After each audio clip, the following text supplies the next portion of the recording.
या बातमीपत्राचे प्रायोजक आहेत सोलापूर शहर रेशनिंग कार्ड धारक संघटना, संस्थापक अध्यक्ष निरंजन कृष्णहरी बोद्धुल।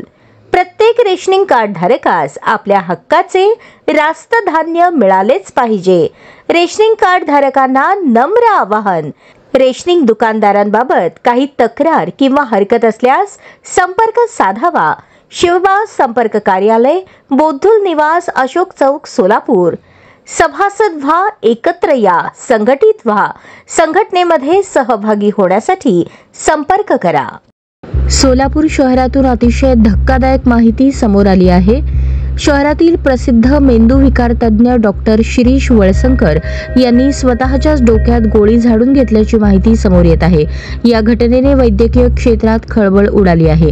शुक्रवार दिनांक 18 एप्रिल 2025 रोजी रात्री 8:30च्या दरम्यान ही घटना त्यांच्या 7 रस्ता परिसरातील सोनामाता शाळेच्या शेजारी असलेल्या बंगल्यात घडली असल्याची माहिती समोर येत आहे।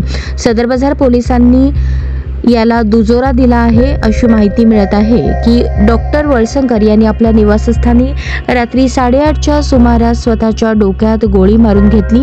त्यानंतर त्याच अवस्थेत कुटुंबियांनी तातडीने त्यांना स्वतःचे हॉस्पिटल असलेल्या मोदी स्मशानभूमीजवळील वळसंकर हॉस्पिटलमध्ये उपचारासाठी दाखल केले। त्या ठिकाणी नातेवाईकांची मोठी गर्दी झाली असून त्यांची प्रकृती गंभीर असल्याची माहिती मिळत आहे। डॉक्टर वळसंकर यांनी स्वतःवर गोळी का झाडून घेतली याची अधिक माहिती पोलीस घेत आहेत।